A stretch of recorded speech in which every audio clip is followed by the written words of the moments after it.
بسم اللہ الرحمن الرحیم۔ ہارون رشید رحمۃ اللہ علیہ کا ایک بیٹا تھا جس کی عمر تقریباً 16 سال کی تھی۔ وہ بہت کثرت سے زاہدوں اور بزرگوں کی مجلس میں رہا کرتا تھا اور اکثر قبرستان چلا جاتا تھا۔ وہاں جا کر کہتا تھا کہ تم لوگ ہم سے پہلے دنیا میں تھے، دنیا کے مالک تھے، لیکن اس دنیا نے تمہیں نجات نہ دی، حتیٰ کہ تم قبروں میں پہنچ گئے۔ کاش مجھے کس طرح خبر ہوتی کہ تم پر کیا گزر رہی ہے اور تم سے کیا سوال و جواب ہوئے ہیں۔ اور اکثر یہ شاعر پڑھتا تھا کہ مجھے جنازے ہر دن ڈراتے ہیں اور مرنے والوں پر رونے والیوں کی آوازیں مجھے غمگین لگتی ہے۔ ایک دن وہ اپنے باپ بادشاہ کی مجلس میں آیا۔ اس کے پاس وزار اور امراء سب جمع تھے اور لڑکے کے بدن پر ایک معمولی سا کپڑا تھا اور سر پر ایک لنگی بندھی ہوئی تھی۔ اراکین سلطنت آپس میں کہنے لگے کہ اس پاگل لڑکے کی حرکت نے امیر المؤمنین کو بھی دوسرے بادشاہوں کی نگاہوں میں ذلیل کر دیا۔ اگر امیر المؤمنین اس کو تنبیہ کرے تو شاید یہ اپنی اس حالت سے باز آ جائے۔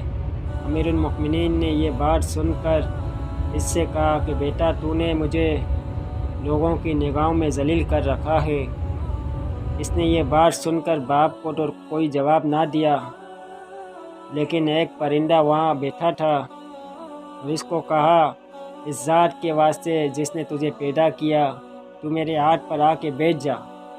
وہ پرندہ وہاں سے اڑ کر اس کے ہاتھ پر آ کر بیٹھ گیا۔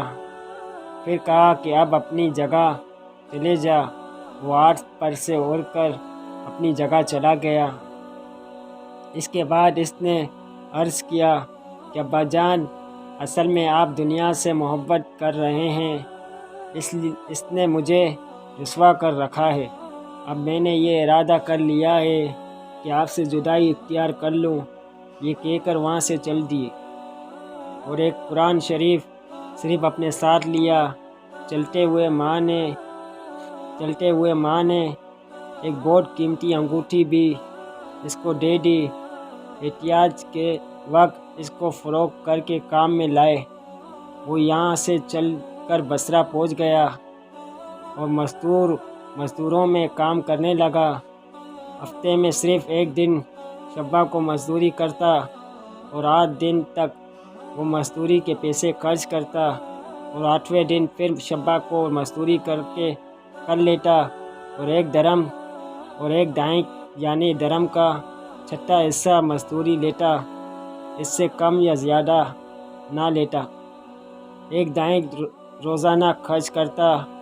اور ابو عامر بصری رحمۃ اللہ علیہ کہتے ہیں کہ میری ایک دیوار گر گئی تھی۔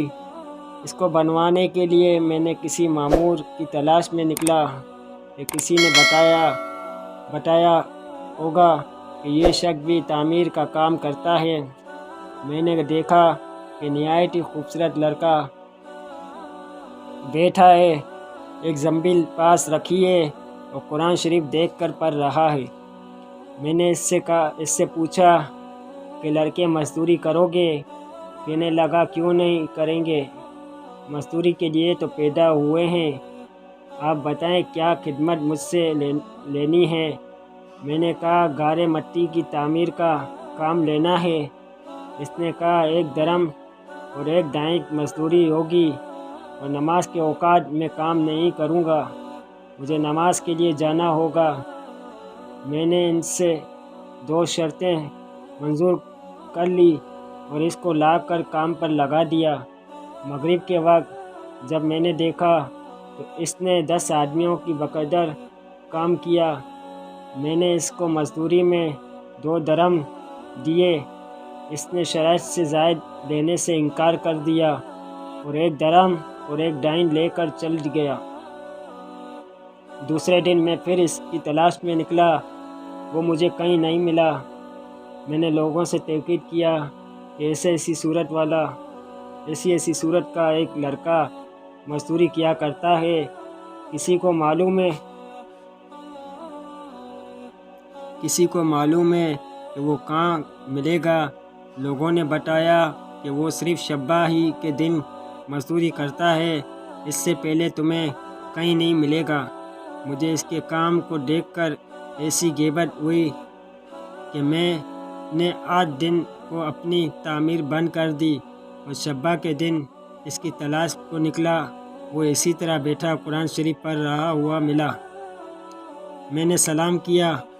وہ مزدوری کرنے کو پوچھا تو اس نے وہی پہلی 2 شرطیں بیان کی۔ میں نے منظور کر لی۔ وہ میرے ساتھ آ کر کام میں لگ گیا۔ مجھے اس پر حیرت ہو رہی تھی کہ پچھلے شبہ کو اس اکیلے نے 10 آدمیوں کا کام کس طرح کر لیا۔ اس لیے اس مرتبہ میں نے اس طرح چھپ کر دیکھا کہ وہ مجھے نہ دیکھے۔ اس کے کام کرنے کا طریقہ دیکھا تو یہ منظر دیکھا کہ وہ آٹ میں گارا لے کر دیوار پر ڈالتا ہے اور پتھر اپنے آپ ہی ایک دوسرے کے ساتھ جڑتے چلے جاتے ہیں۔ مجھے یقین ہو گیا یہ کوئی اللہ کا ولی ہے اور اللہ کے اولیاء کے کاموں میں غیب سے مدد ہوتی ہے۔ جب شام ہوئی تو میں نے اس کو 3 درہم دینا چاہے، اس نے لینے سے انکار کر دیا۔ میں اتنے درہم کیا کروں گا، اور 1 درہم اور 1 دائن لے کر چلا گیا۔ میں نے 1 ہفتہ پھر انتظار کیا اور تیسرے شبہ کو پھر میں اس کی تلاش میں نکلا، مگر وہ مجھے نہ ملا۔ میں نے لوگوں سے تحقیق کیا کہ ایک شخص نے بتایا کہ وہ 3 دن سے بیمار ہے اور فلاں ویران جنگل میں پڑا ہے۔ میں نے ایک شخص کو اجرت دے کر اس پر راضی کیا کہ وہ مجھے اس جنگل میں پہنچا دے۔ وہ مجھے ساتھ لے کر اس جنگل میں ویران میں پہنچ گئے تو میں نے دیکھا کہ وہ بے ہوش پڑا ہے، آدھی اینٹ کا ٹکڑا سر کے نیچے رکھا ہوا ہے، اور میں نے اس کو سلام کیا، اس نے جواب نہ دیا۔ میں نے دوسری مرتبہ سلام کیا تو اس نے آنکھ کھولی اور مجھے پہچان لیا اور جلدی سے اس کا سر اینٹ پر سے ہٹا کر اپنی گود میں رکھ دیا۔ اس نے سر ہٹا لیا اور چند شعر پڑھے، جن میں سے 2 یہ ہیں: میرے دوست، دنیا کی نعمتوں سے دھوکے میں نہ پڑ، عمر ختم ہوتی جا رہی ہے اور یہ نعمتیں بھی سب ختم ہو جائے گی۔ جب تو کوئی جنازہ لے کر قبرستان میں جائے تو یہ سوچا کر کہ تیرا بھی ایک دن اسی طرح جنازہ اٹھایا جائے گا۔ اس کے بعد اس نے مجھ سے کہا، ابو عامر، جب میری روح نکل جائے تو مجھے نہلا کر میرے اس کپڑے میں مجھے کفن دے دینا۔ میں نے کہا، میرے محبوب، اس میں کیا حرج ہے کہ میں تیرے کفن کے لیے نئے کپڑے لے آؤں؟ اس نے جواب دیا کہ نئے کپڑوں کے لیے زندہ لوگ زیادہ مستحق ہیں۔ یہ جواب حضرت ابوبکر صدیق رضی اللہ عنہ کا جواب ہے۔ انہوں نے بھی اپنے وصال کے وقت یہی فرمائش کی تھی، میری انہی چادر میں کفن دے دینا۔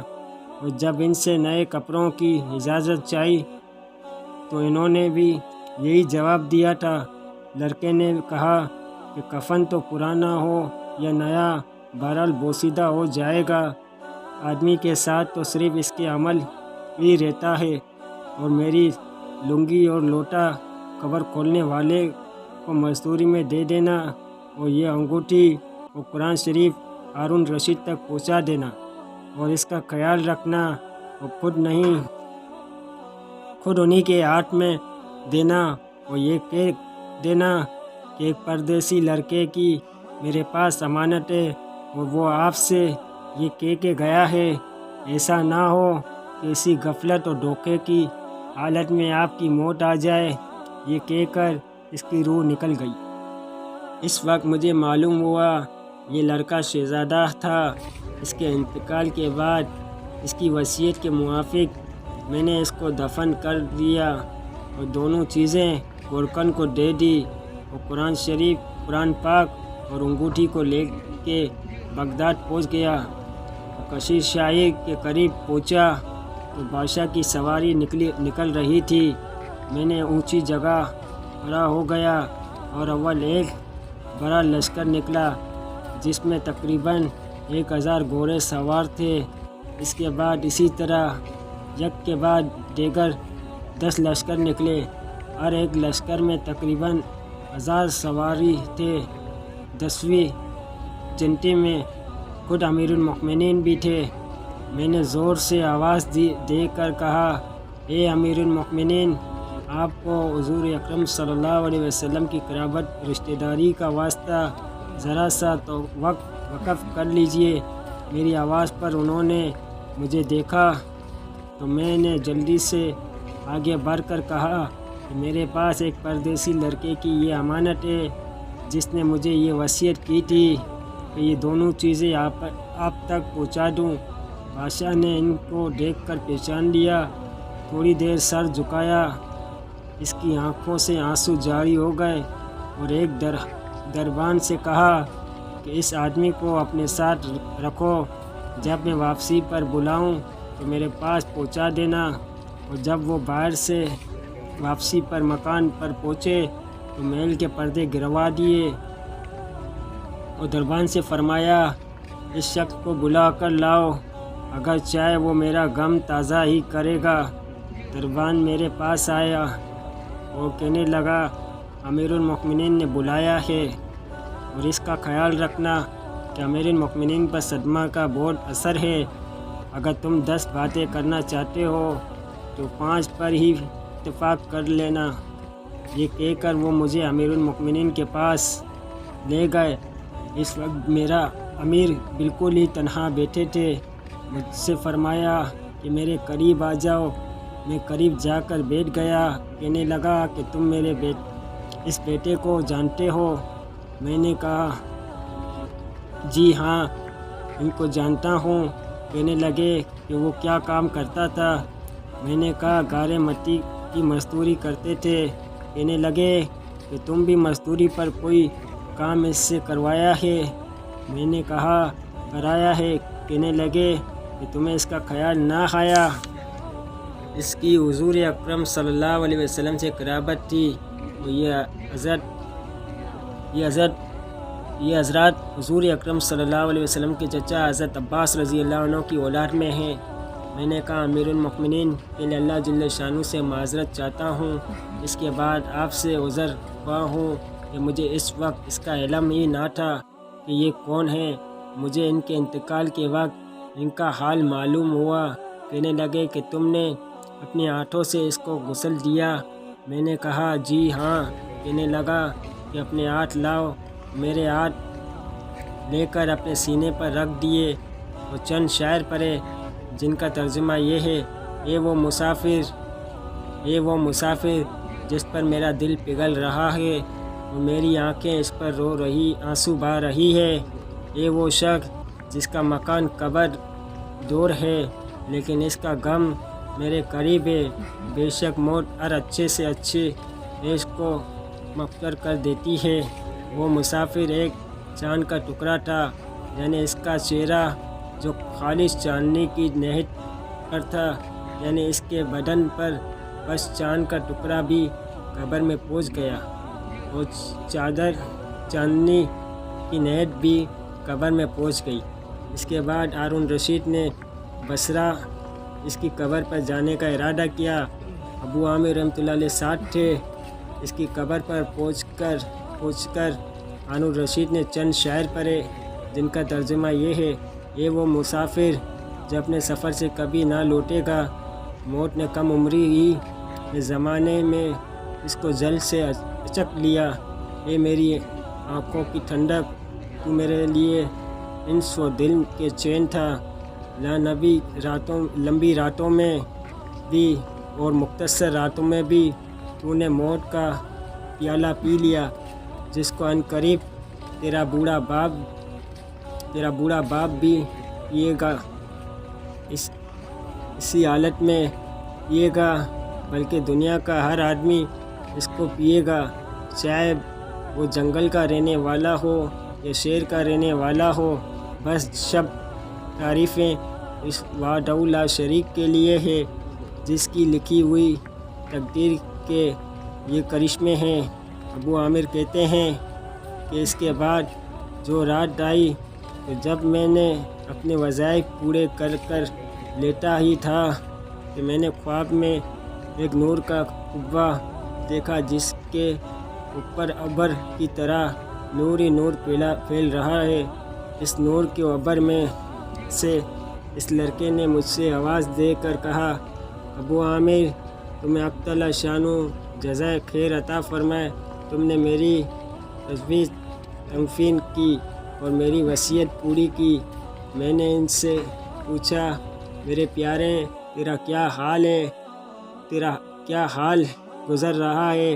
کہنے لگا، میں ایسے مولا کی طرف پہنچا ہوں جو بہت ہی کریم ہے اور مجھے بہت سے راضی ہے، اور مجھے اس مالک نے وہ چیزیں عطا کی ہیں جو نہ کبھی کسی آنکھ نے دیکھی، نہ کان نے سنے، نہ کسی آدمی کے دل پر ان کا خیال گزرا۔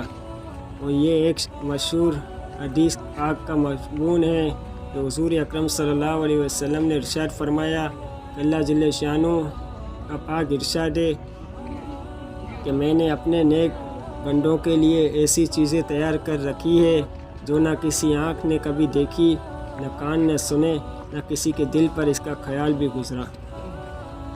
بس میرے محترم بھائیوں، دوستوں، بزرگوں، جو کچھ سنا گیا پڑھا گیا، اللہ رب العزت پڑھنے سننے کے ساتھ عمل کی توفیق نصیب کر دے، آمین۔